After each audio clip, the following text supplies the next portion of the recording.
नमस्कार दोस्तों, स्वागत है आपके अपने YouTube चैनल सनबिग क्लासेज में। आज के वीडियो में लेकर आए हैं पिछले 3 महीने के प्रतियोगिता दर्पण में दिया हुआ स्मरणीय तथ्य, जिसमें राष्ट्रीय एवं अंतर्राष्ट्रीय घटनाक्रम को सम्मिलित किया गया है। काफी इम्पोर्टेंट है, आइए देखते हैं। सबसे पहले अप्रैल 2026 के स्मरणीय तथ्य राष्ट्रीय घटनाक्रम।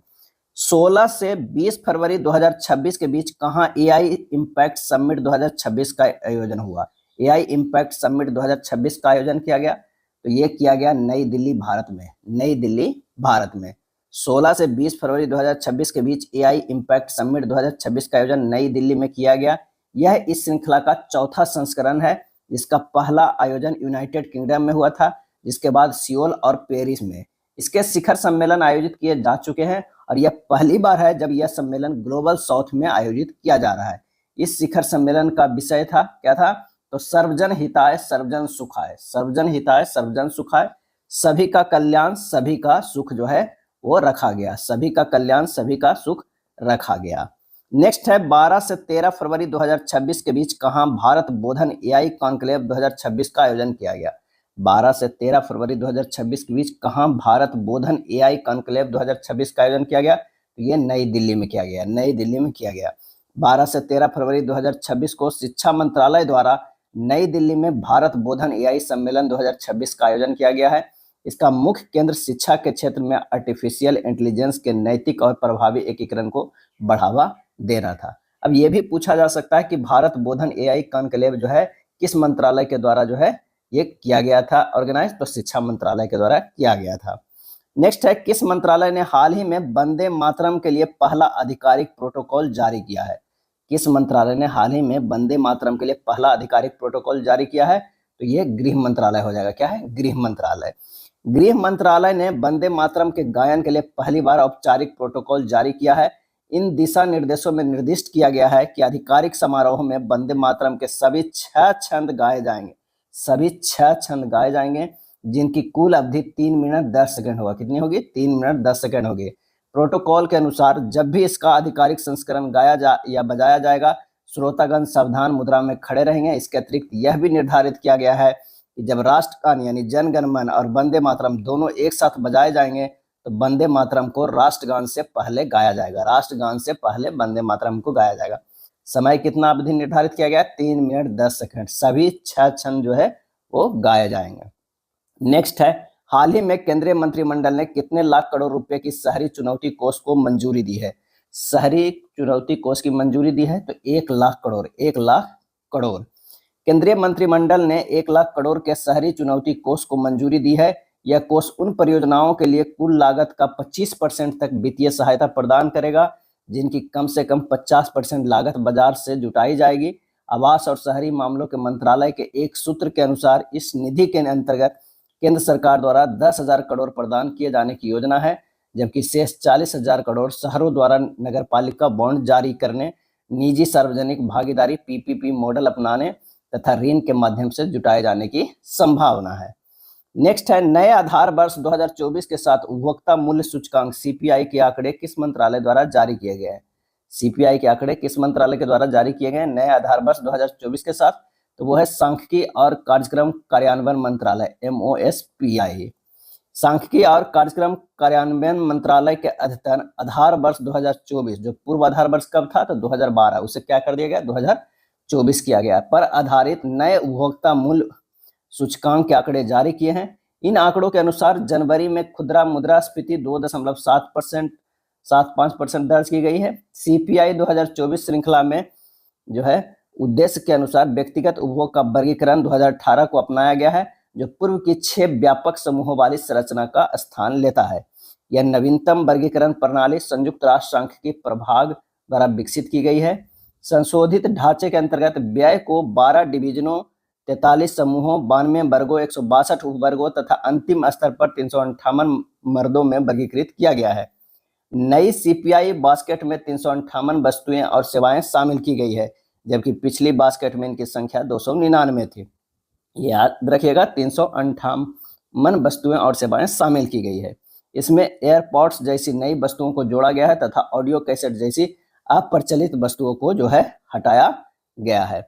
नेक्स्ट है राष्ट्रीय वन्यजीव बोर्ड अस्थायी समिति द्वारा किस टाइगर रिजर्व के मुख्य क्षेत्र में कोपरा मध्यम सिंचाई परियोजना हेतु वन भूमि के डायवर्जन की सिफारिश की गई है?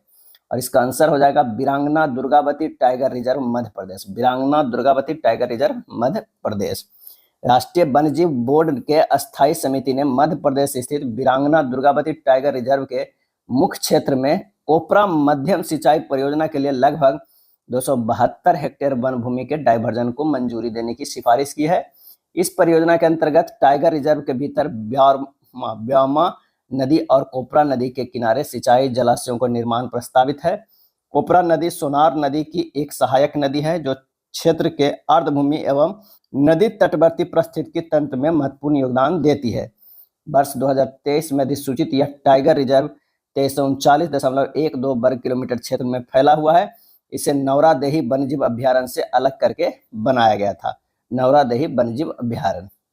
नेक्स्ट है भारत की पहली जलमग्न सड़क सह रेल सुरंग परियोजना को किस राज्य में मंजूरी दी गई? वो है असम में। क्या है? असम में। आर्थिक मामलों की कैबिनेट समिति ने देश की पहली जलमग्न दोहरी सुरंग वाली सड़क सह रेल सुरंग परियोजना के निर्माण को मंजूरी प्रदान की गई है। इस महत्वाकांक्षी अवसंरचना परियोजना को लगभग 18,662 करोड़ की अनुमानित लागत से विकसित किया जाएगा। यह सुरंग असम में ब्रह्मपुत्र नदी के नीचे बनाई जाएगी। कुल 33.7 किलोमीटर लंबी इस परियोजना में नदी के नीचे 15.8 किलोमीटर लंबी दोहरी सुरंग का निर्माण किया जाएगा जो NH-15 पर स्थित गोहपुर और NH-715 पर स्थित नुमालीगढ़ को जोड़ेगी।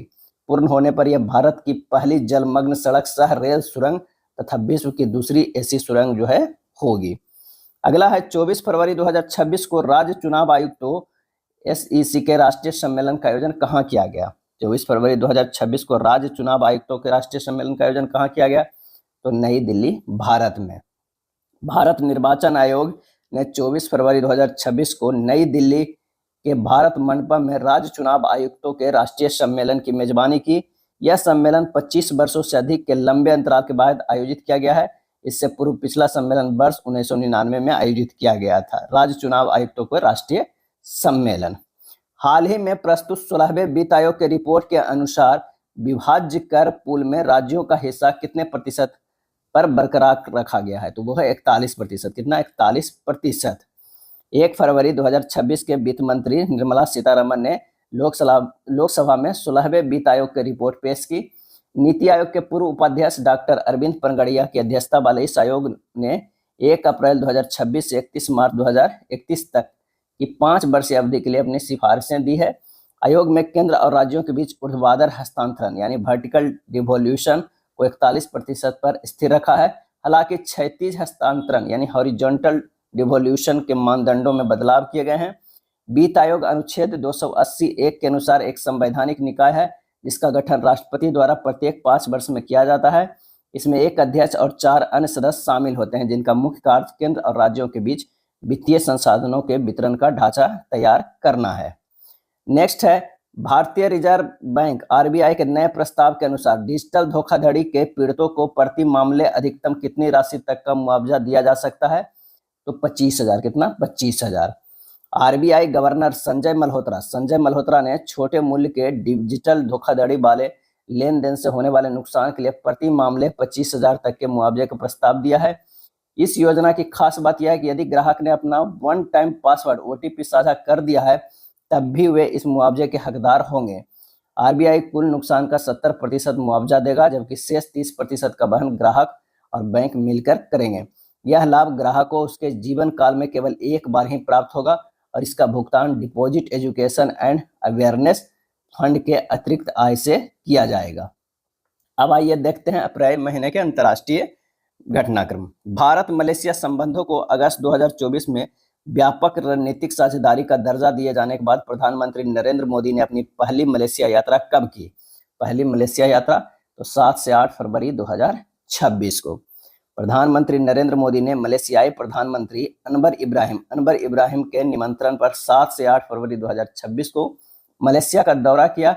यह प्रधानमंत्री मोदी की तीसरी मलेशिया यात्रा थी और द्विपक्षीय संबंधों को व्यापक रणनीतिक साझेदारी में अपग्रेड किए जाने के बाद पहली आधिकारिक यात्रा थी। इस यात्रा के दौरान रणनीतिक, आर्थिक और तकनीकी क्षेत्रों में कई महत्वपूर्ण समझौते पर हस्ताक्षर किए गए जिनमें भ्रष्टाचार से निपटने के लिए मलेशियाई भ्रष्टाचार विरोधी आयोग और भारत के सीबीआई के बीच हुआ समझौता प्रमुख है। उल्लेखनीय है कि मलेशिया में भारतीय समुदाय के लोगों की संख्या लगभग जो है वो 27 लाख है, जो वैश्विक स्तर पर अमेरिका और यूएई के बाद शीर्ष स्थान जो है वो रखता है। सेशल्स के राष्ट्रपति डॉक्टर पैट्रिक हर्मिनी कब भारत की राजकीय यात्रा पर रहे? डॉक्टर पैट्रिक हर्मिनी सेशल्स के राष्ट्रपति तो 5 से 10 फरवरी 2026 को। डॉक्टर पैट्रिक हर्मिनी 5 से 10 फरवरी 2026 तक 6 दिवसीय राजकीय यात्रा पर भारत आए। राष्ट्रपति पद संभालने के बाद यह उनकी भारत की पहली आधिकारिक यात्रा थी। इस यात्रा के दौरान भारत और सेशल्स के बीच 7 समझौते ज्ञापनों पर हस्ताक्षर किए गए। इनमें स्वास्थ्य क्षेत्र में औषधीय सहयोग, मौसम विज्ञान में तकनीकी एवं वैज्ञानिक सहयोग, 2026 से 30 के लिए सांस्कृतिक आदान प्रदान कार्यक्रम, डिजिटल परिवर्तन, महासागर अवलोकन एवं समुद्री वैज्ञानिक अनुसंधान, सिविल सेवकों के लिए क्षमता निर्माण तथा खाद्य पदार्थों की खरीद जैसे प्रमुख क्षेत्र शामिल है। इसके अतिरिक्त भारत ने सेशल्स के लिए 175 मिलियन अमेरिकी डॉलर के विशेष आर्थिक पैकेज की घोषणा की। इसमें 125 मिलियन डॉलर की क्रेडिट लाइन तथा शेष राशि अनुदान सहायता के रूप में प्रदान की जाएगी।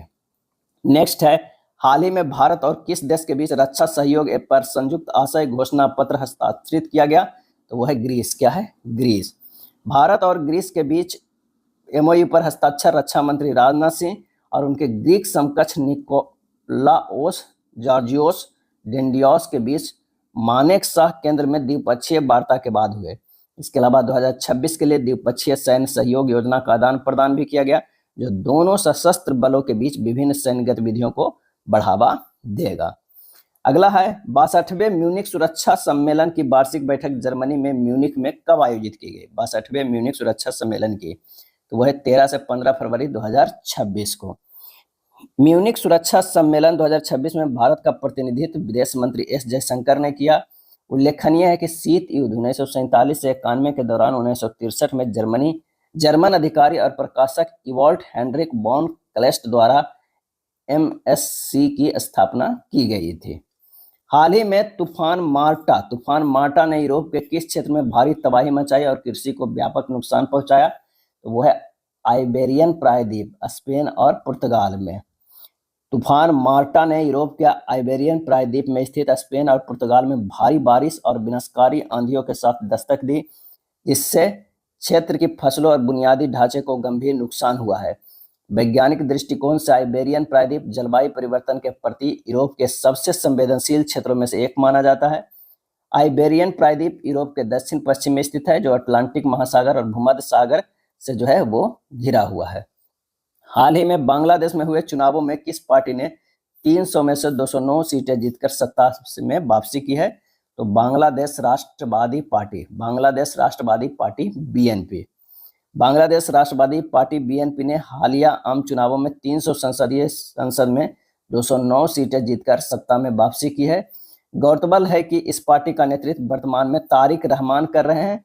बीएनपी की स्थापना उनके पिता जनरल जिया-उर रहमान ने 1978 में की थी। उनकी हत्या के बाद उनकी पत्नी खालिदा जिया ने पार्टी की कमान संभाली और 1982 में इसकी विचारधारा एवं संगठनात्मक दिशा तय करने में केंद्रीय भूमिका निभाई। लगभग 17 वर्षों के स्वर निर्वासन के बाद 60 वर्षीय तारिक रहमान हाल ही में बांग्लादेश लौटे और पार्टी का नेतृत्व संभाला। भारत और बीएनपी के संबंध ऐतिहासिक रहे हैं, जो जिया-उर रहमान के समय से विकसित होते आए हैं। अगला है, एशियाई इंडोर एथलेटिक्स चैंपियनशिप में पुरुषों की हेप्टाथलॉन स्पर्धा में स्वर्ण पदक किसने जीता है? तो वो तेजस्विन शंकर ने एशियाई इंडोर एथलेटिक्स चैंपियनशिप में पुरुषों की हेप्टाथलॉन स्पर्धा में स्वर्ण पदक जीतकर भारत को एकमात्र स्वर्ण पदक दिलाया। भारत ने कुल 5 पदक, 1 स्वर्ण, 2 रजत, 3 कांस्य हासिल किए हैं और पदक तालिका में 6ठा स्थान प्राप्त किया है। इस प्रतियोगिता में चीन 34 पदकों के साथ जो है शीर्ष स्थान पर रहा है। 2026 एशियाई राइफल पिस्टल चैंपियनशिप में शीर्ष स्थान किस देश ने हासिल किया है? तो वो है भारत ने 2026 एशियाई राइफल पिस्टल चैंपियनशिप में शीर्ष स्थान हासिल प्राप्त किया है। भारत ने प्रतियोगिता में शानदार प्रदर्शन करते हुए 51 स्वर्ण, 23 रजत और 20 कांस्य सहित कुल 94 पदक जीते हैं। इस चैंपियनशिप एशियाई शूटिंग परिसंघ द्वारा नई दिल्ली में आयोजित की गई थी। इसमें वरिष्ठ और कनिष्ठ दोनों श्रेणियों में राइफल्स एवं पिस्टल स्पर्धाएं आयोजित हुई। प्रतियोगिता में 20 देशों के कुल 311 निशानेबाजों ने भाग लिया है। नेक्स्ट है विश्व सरकार शिखर सम्मेलन 2026 का आयोजन किस शहर में किया गया? तो दुबई, संयुक्त अरब अमीरात में। विश्व सरकार शिखर सम्मेलन 2026 का आयोजन 3 से 5 फरवरी 2026 तक दुबई, संयुक्त अरब अमीरात में किया गया। यह सम्मेलन भविष्य की सरकारों को आकार देना, शेपिंग फ्यूचर गवर्नमेंट विषय के अंतर्गत आयोजित किया गया। भविष्य की सरकारों को आकार देना। नेक्स्ट है विश्व आर्द्रभूमि दिवस प्रतिवर्ष किस तिथि को मनाया जाता है? तो 2 फरवरी को मनाया जाता है। विश्व आर्द्रभूमि दिवस प्रतिवर्ष 2 फरवरी को मनाया जाता है, जिसका उद्देश्य पृथ्वी के महत्वपूर्ण पारिस्थितिकी तंत्र आर्द्रभूमियों के संरक्षण के प्रति जागरूकता बढ़ाना है। वर्ष 2026 का विषय है आर्द्रभूमि और पारंपरिक ज्ञान संस्कृति विरासत का उत्सव मना। आर्द्रभूमि और पारंपरिक ज्ञान सांस्कृतिक विरासत का उत्सव मनाना। अब आइए देखते हैं मई 2026 का स्मरणीय तथ्य, जिसमें सबसे पहले राष्ट्रीय घटनाक्रम। हाल ही में 18वीं लोकसभा के गठन के लगभग 2 वर्ष बाद लोकसभा अध्यक्ष ओम बिरला ने विशेषाधिकार समिति के लिए 15 सदस्यों को मनोनीत किया। इसकी अध्यक्षता किसे प्रदान की गई? इसे प्रदान की गई रविशंकर प्रसाद को, भाजपा के वरिष्ठ नेता को। विशेषाधिकार समिति एक अस्थायी समिति है जो सदन और उसके सदस्यों के विशेषाधिकारों के उल्लंघन के मामले की जांच करती है और उचित कार्रवाई की सिफारिश जो है वो करती है। इसकी लोकसभा समिति ने 15 सदस्य होते हैं। इसकी लोकसभा समिति में 15 सदस्य होते हैं, जबकि राज्यसभा समिति में 10 सदस्य होते हैं। उल्लेखनीय है कि भारत के संविधान के अनुसार अनुच्छेद 105 और 122 संसद के विशेष अधिकारों की रूपरेखा प्रस्तुत करते हैं।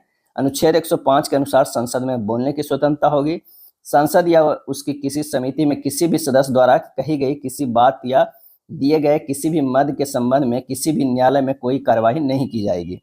अनुच्छेद 122 के अनुसार संसद में किसी भी कार्यवाही की वैधता पर प्रक्रिया में कथित अनियमितता के आधार पर न्यायालय में प्रश्न नहीं उठाया जाएगा।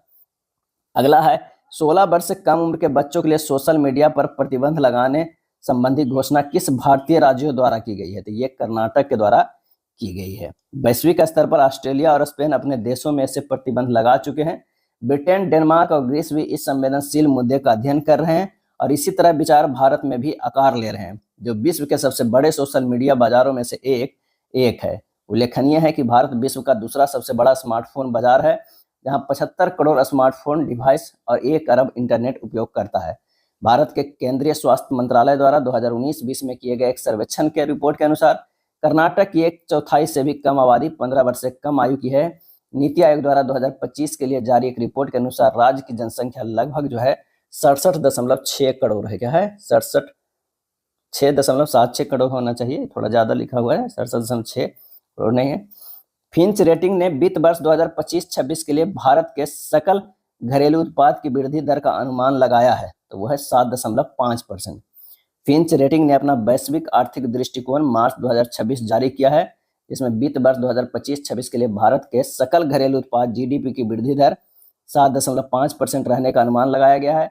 वित्त वर्ष 2026 के लिए जीडीपी पूर्वानुमान को दिसंबर 2025 में अनुमानित 7.4% से थोड़ा बढ़ाकर 7.5% कर दिया गया है, जिसका मुख्य कारण मजबूत घरेलू मांग और स्थिर आर्थिक संकेतक है।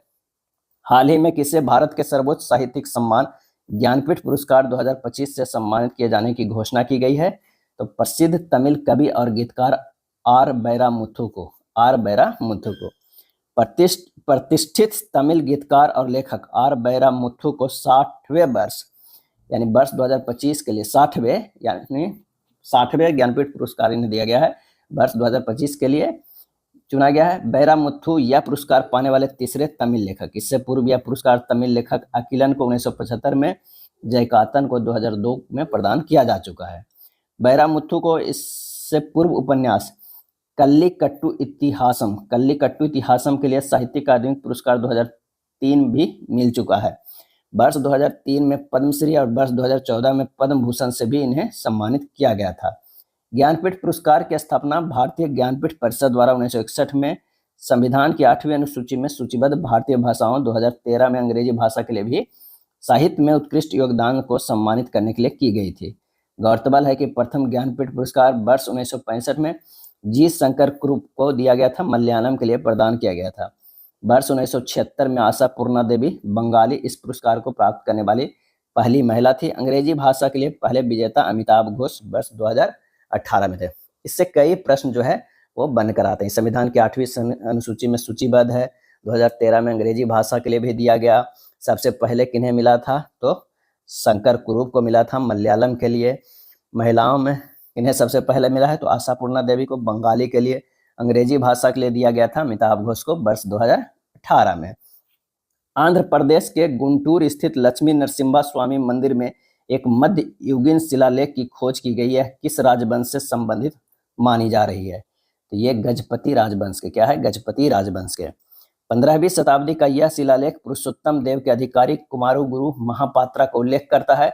उल्लेखनीय है कि गजपति साम्राज्य की स्थापना कपिलेंद्र देव ने की थी। अपने उत्कर्ष के दौरान यह साम्राज्य वर्तमान पश्चिम बंगाल के कुछ हिस्सों से लेकर तमिलनाडु के त्रिच्चापल्ली तक फैला हुआ था, जिसकी राजधानी कटक, आधुनिक कटक थी।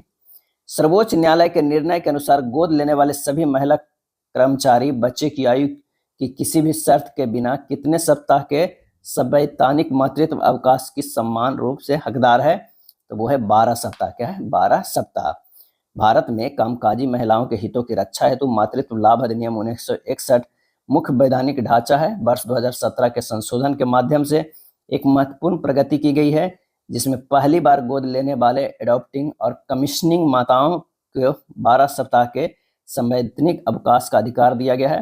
हालांकि इसमें एक प्रतिबंधात्मक शर्त थी कि यह लाभ तभी मिलेगा जब गोद लिया गया बच्चा 3 महीने से कम उम्र का हो।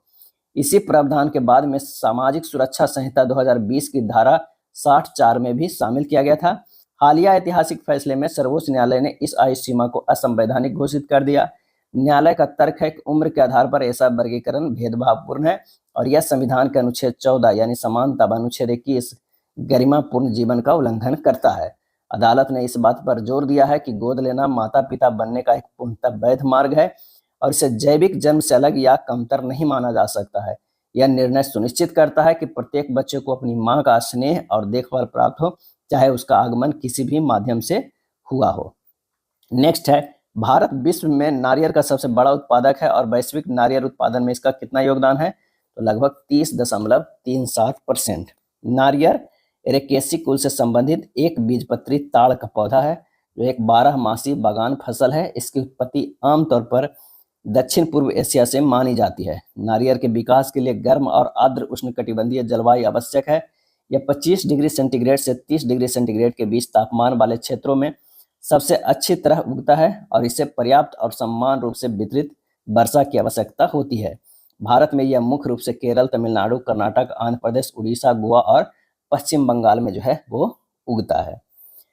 नेक्स्ट है, हाल ही में सुर्खियों में रही गायनाडोमार्फी जैविक स्थिति किससे संबंधित है?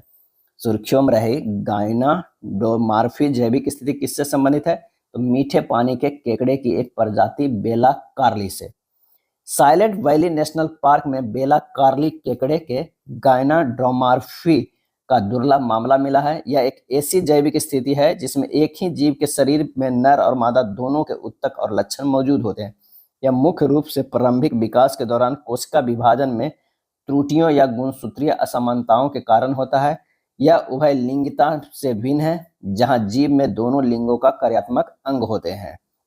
नेक्स्ट है, हाल ही में किस राज्य विधानसभा द्वारा अशांत क्षेत्रों में अचल संपत्ति के हस्तांतरण पर प्रतिबंध संबंधी विधेयक पारित किया गया है? तो वह है राजस्थान विधानसभा द्वारा। गुजरात के बाद राजस्थान भारत का दूसरा राज्य बन गया है जिसने इस तरह का विधेयक लागू किया है। राजस्थान विधानसभा द्वारा प्रस्तावित कानून के तहत धारा 312 में कहा गया है कि राज्य सरकार राज्य के भीतर किसी भी क्षेत्र को अशांत क्षेत्र घोषित कर सकती है यदि वह मानती है कि सांप्रदायिक हिंसा, दंगे या सार्वजनिक अव्यवस्था मौजूद है या होने की संभावना है। नेक्स्ट है, किस भारतीय पैरा एथलीट ने नई दिल्ली में विश्व पैरा एथलेटिक्स ग्रैंड प्रिक्स का मेंस T63 श्रेणी में स्वर्ण पदक जीता है? तो शैलेश कुमार ने। बिहार के जमुई के पैरा एथलीट शैलेश कुमार ने नई दिल्ली में आयोजित विश्व पैरा एथलेटिक्स ग्रैंड प्रिक्स 2026 में पुरुषों की T63 हाई जंप यानी ऊंची कूद स्पर्धा में 1.84 मीटर की छलांग लगाकर जो है स्वर्ण पदक जीता है विश्व पैरा एथलेटिक्स ग्रैंड प्रिक्स में। नेक्स्ट देखते हैं अंतर्राष्ट्रीय घटनाक्रम। 4 मार्च 2026 को विश्व मोटापा दिवस के अवसर पर जारी विश्व मोटापा एटलस 2026 का विषय रखा गया है। क्या रखा गया है? तो मोटापे से निपटने के लिए 8 अरब कारण। विश्व मोटापा महासंघ ने इसका दूसरा संस्करण जारी किया है। विश्व मोटापा एटलस 2026 के अनुसार मोटापे से ग्रस्त और अधिक वजन वाले बच्चों की संख्या के मामले में भारत अब चीन के बाद वैश्विक स्तर पर दूसरे स्थान पर है। एटलस 2025 से 2040 की अवधि के लिए बचपन के मोटापे के प्रसार के अनुमानों की एक श्रृंखला भी प्रस्तुत करता है। अनुमान बताते हैं कि इस अवधि में भारत में 20 मिलियन बच्चे मोटापे से ग्रस्त होंगे और 56 मिलियन बच्चे या तो अधिक वजन वाले होंगे या मोटापे से ग्रस्त होंगे। भारत में 2025 में 5 से 9 आयु वर्ग के बच्चे 14.9 मिलियन बचे और 10 से 19 आयु वर्ग के 26 मिलियन से अधिक बच्चे अधिक वजन या मोटापे से ग्रस्त हैं। क्या विषय रखा गया था? मोटापे से निपटने के लिए 8 अरब कारण। हाल ही में किस देश ने पार्किंसंस रोग के लिए विश्व की पहली आईपीएस सेल आधारित थेरेपी एमचेप्री को मंजूरी प्रदान की है? तो वो है जापान। जापान ने सुमितोमो फार्मा द्वारा विकसित एमचेप्री नामक विश्व की पहली आईपीएस सेल आधारित थेरेपी को पार्किंसन रोग के लिए मंजूरी दी है। यह तकनीक प्रयोगशाला में विकसित डोपामाइन उत्पादक कोशिकाओं को मस्तिष्क में प्रत्यारोपित कर रोग का इलाज करती है। यह उपलब्धि क्योटो विश्वविद्यालय के नैदानिक परीक्षणों पर आधारित है। अगला है, हाल ही में सुर्खियों में रहा खर्ग द्वीप। खर्ग आइसलैंड किस खाड़ी में स्थित है? यह फारस की खाड़ी। क्या है? फारस की खाड़ी। अमेरिका द्वारा ईरान की आर्थिक जीवन रेखा माने जाने वाले खर्ग द्वीप पर हमले के कारण यह चर्चा का विषय यह है कि यह द्वीप फारस की खाड़ी में स्थित है। यह ईरान के तट पर होर्मुज जल डमरू मध्य के उत्तर पश्चिम में स्थित है। गौरतलब है कि ईरान के लगभग 90% तेल का निर्यात इसी द्वीप से किया जाता है। नेक्स्ट है, हाल ही में किस देश के समुद्री तट पर 14वीं सदी की एक जहाज के मलबे से युआन वंश काल के नीले सफेद चीनी मिट्टी के बर्तनों का बड़ा भंडार मिला है? यह है सिंगापुर के। क्या है? सिंगापुर के। युआन वंश काल के नीले सफेद चीनी मिट्टी के बर्तनों का बड़ा भंडार मंगोल साम्राज्य के दौर में समुद्री व्यापार के बारे में नई जानकारी प्रदान करती है। माना जा रहा है कि यह जहाज चीन से तेमासेक की ओर जा रहा था, जो आधुनिक सिंगापुर के स्थान पर स्थित एक ऐतिहासिक व्यापारिक केंद्र था। हाल ही में भारत के 29 देशों के साथ मिलकर किस देश में शांति स्थापना सैनिकों की सुरक्षा सुनिश्चित करने की मांग की है? हाल ही में भारत ने 29 देशों के साथ मिलकर किस देश में शांति स्थापना सैनिकों की सुरक्षा सुनिश्चित करने की मांग की है? तो वो है लेबनान में। क्या है? लेबनान में। भारत ने लेबनान में संयुक्त राष्ट्र के शांति सैनिकों की सुरक्षा सुनिश्चित करने की अपील की है, जो ईरान युद्ध के बाद इजराइल और हिजबुल्लाह के बीच बढ़ते टकराव के बीच तैनात है। उल्लेखनीय है कि लेबनान भूमध्य सागर के पूर्वी तट पर स्थित क्षेत्र की एक संकीर्ण पट्टी है। यह उत्तर और पूर्व में सीरिया, दक्षिण में इजराइल और पश्चिम में भूमध्य सागर से अपनी सीमाएं साझा करता है। हाल ही में किस देश ने मेनिंजाइटिस मस्तिष्क ज्वर के कारण सार्वजनिक स्वास्थ्य चेतावनी जारी की है? तो वह है ब्रिटेन। क्या है? ब्रिटेन। ब्रिटेन के केंट में घातक मेनिंजाइटिस मस्तिष्क ज्वर के प्रकोप के बाद तत्काल सार्वजनिक स्वास्थ्य चेतावनी जारी की है। उल्लेखनीय है कि मेनिंगोकोकल रोग कई प्रकार की जीवाणुओं के कारण होता है। इसके लक्षणों में बुखार, सिरदर्द, तेज सांस लेना, सुस्ती, कपकपी, उल्टी और हाथ पैरों का ठंडा पड़ना शामिल है। अगला है, हाल ही में किस देश ने भारत की मदद से बनाए गए 240 फुट लंबे बेली पुल का उद्घाटन किया है? तो वो किया है श्रीलंका। क्या है? श्रीलंका। भारत की मदद से बनाए गए 240 फुट लंबे बेली पुल का श्रीलंका के चिलाव थोडुबाबा मार्ग पर उद्घाटन किया। हाल ही में दितवाह चक्रवात से यह क्षतिग्रस्त हो गया था।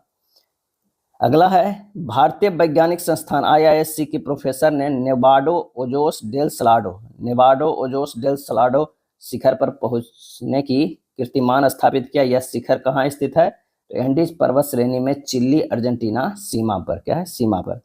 भारतीय विज्ञान संस्थान के कंप्यूटर साइंस और ऑटोमेशन विभाग के प्रोफेसर अर्पिता पात्रा ने 6 मार्च 2026 को विश्व के सबसे ऊंचे सक्रिय ज्वालामुखी नेवाडो ओजोस डेल सलाडो पर तिरंगा फहराया है।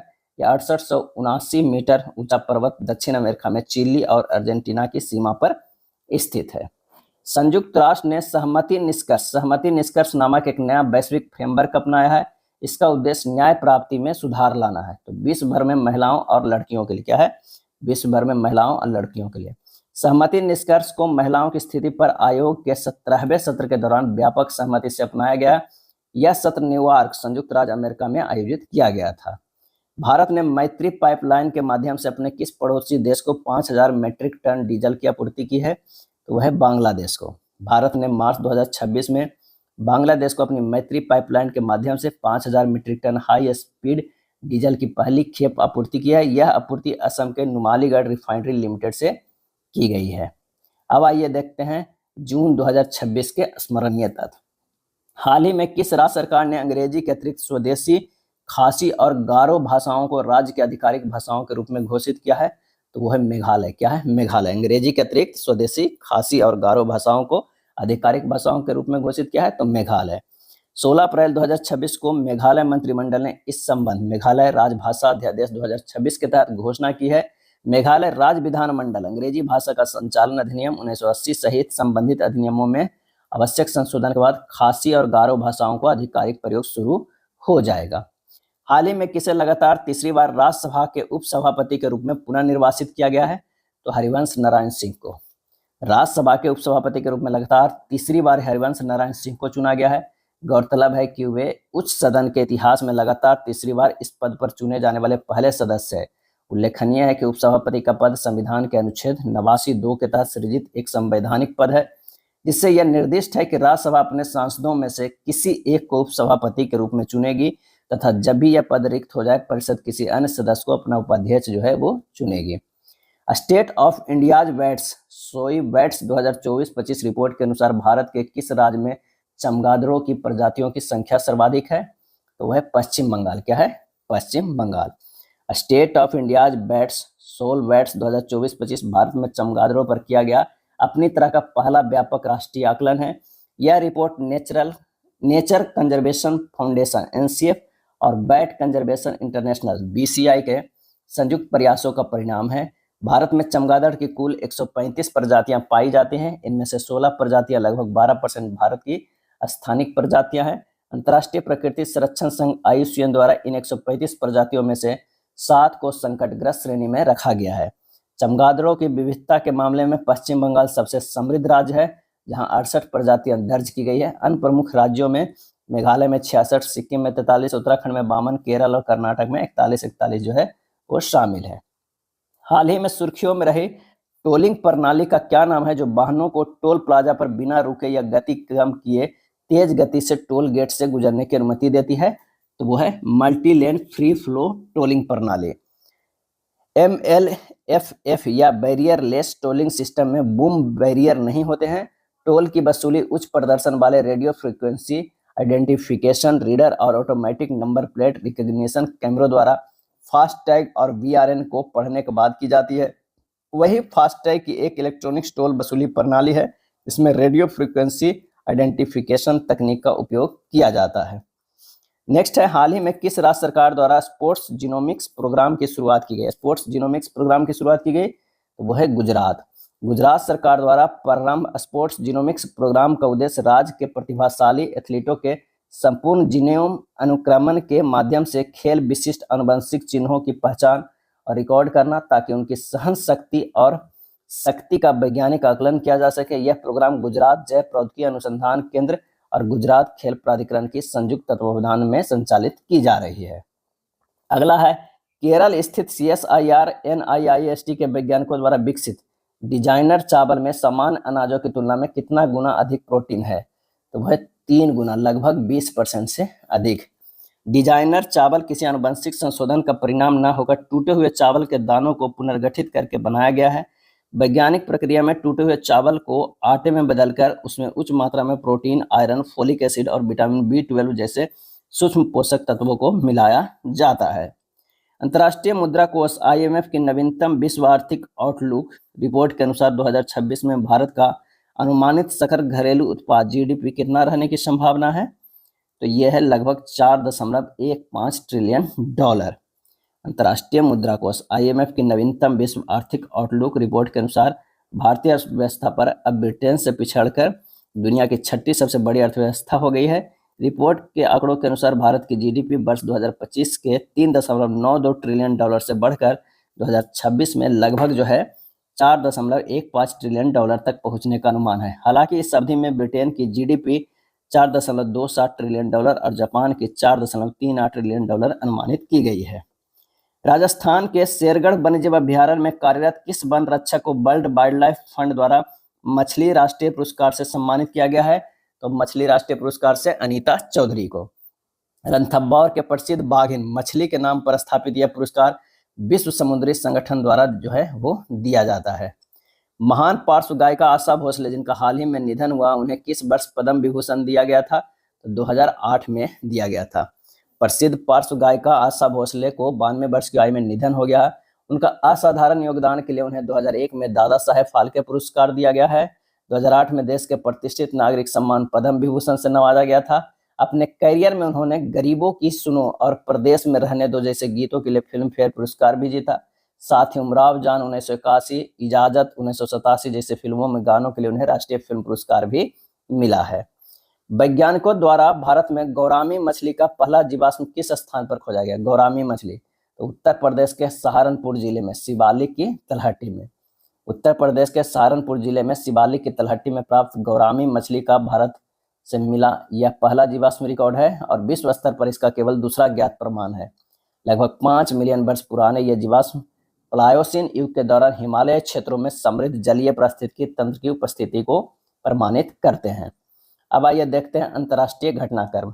10 से 12 अप्रैल 2026 के बीच आयोजित 9वां हिंद महासागर सम्मेलन का विषय रखा गया था हिंद महासागर शासन के लिए सामूहिक प्रबंध। हिंद महासागर शासन के लिए सामूहिक प्रबंधन। 9वां हिंद महासागर सम्मेलन आईओसी 2026 10 से 12 अप्रैल 2026 को पोर्ट लुइस मॉरिशस में आयोजित किया गया। इस सम्मेलन में भारत का प्रतिनिधित्व विदेश मंत्री डॉक्टर एस जयशंकर द्वारा किया गया। गौरतलब है कि इस सम्मेलन की शुरुआत वर्ष 2016 में इंडिया फाउंडेशन द्वारा क्षेत्रीय विचारकों और संस्थानों के सहयोग से की गई थी, जिसमें 30 देशों ने भाग लिया था। वर्ष 2026 में आयोजित अंतरिक्ष यान मिशन संचालन पर अंतर्राष्ट्रीय सम्मेलन SMOPS के दूसरे संस्करण का मुख्य विषय क्या था? तो स्मार्ट और टिकाऊ अंतरिक्ष मिशन प्रबंधन के लिए अभिनव संचालन अगली पीढ़ी। 8 से 10 अप्रैल 2026 तक बेंगलुरु भारत में दूसरा अंतरिक्ष यान मिशन संचालन पर अंतर्राष्ट्रीय सम्मेलन का आयोजन किया गया। ISRO, astronautical society of India और इंटरनेशनल एकेडमी ऑफ एस्ट्रोनॉटिक्स द्वारा संयुक्त रूप से इसका आयोजन किया गया था। अगला है अंतर्राष्ट्रीय नवीकरणीय ऊर्जा एजेंसी की 2026 की रिपोर्ट के अनुसार नवीकरणीय ऊर्जा स्थापित क्षमता में भारत का वैश्विक स्तर पर कौन सा स्थान है? वो है तीसरा स्थान है। अंतर्राष्ट्रीय नवीकरणीय ऊर्जा एजेंसी द्वारा जारी नवीकरणीय ऊर्जा क्षमता सांख्यिकी 2026 के अनुसार भारत अब ब्राजील से आगे तीसरे स्थान पर आ गया है। वर्ष 2025 में वैश्विक स्तर पर नवीकरणीय ऊर्जा में कुल 692 गीगावाट की रिकॉर्ड वृद्धि दर्ज की गई है, जिससे वैश्विक क्षमता में 15.5% का उछाल आया है। इस विकास में सौर ऊर्जा का योगदान सबसे प्रमुख रहा है। इसमें 510 गीगावाट के रिकॉर्ड वृद्धि देखी गई है, जबकि पवन ऊर्जा में 159 गीगावाट का योगदान दिया है। विश्व बैंक समूह के अध्यक्ष अजय बंगा द्वारा प्रारंभ वाटर फॉरवर्ड पहल का वर्ष 2030 तक कितने अरब लोगों के लिए जल सुरक्षा में सुधार लाना है? तो वो है 1 अरब।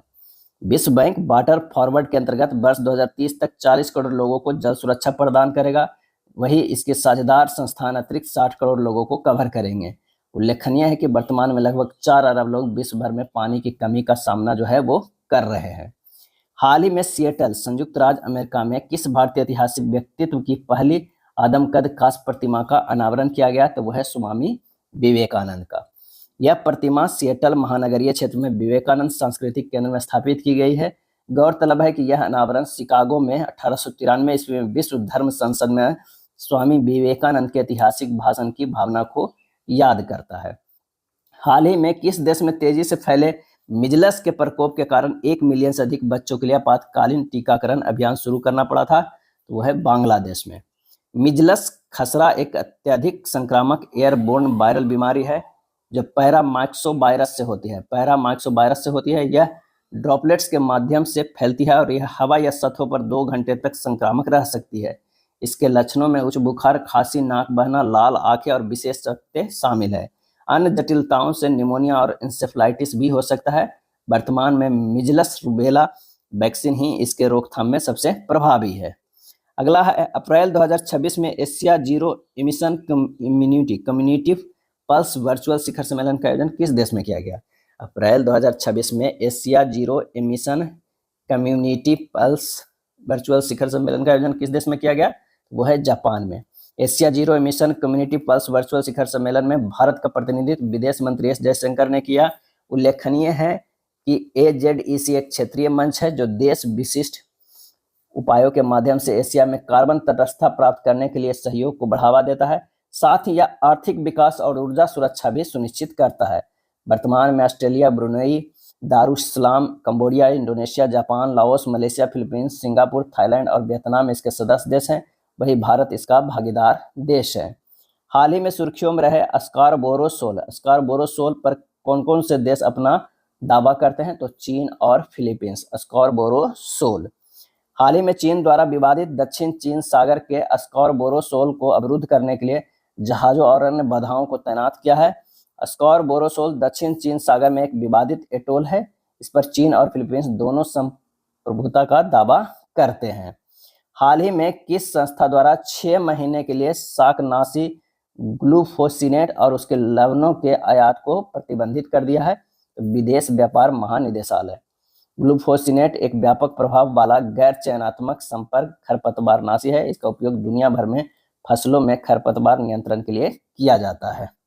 हाल ही में समाचार की सुर्खियों में रहा केसम द्वीप किस देश के अधिकार क्षेत्र में? केसम द्वीप, तो यह है ईरान का। केसम द्वीप ईरान बंदर अब्बास के पास स्थित है और खुरान क्लेरेंस जलडमरू मध्य द्वारा अलग होता है।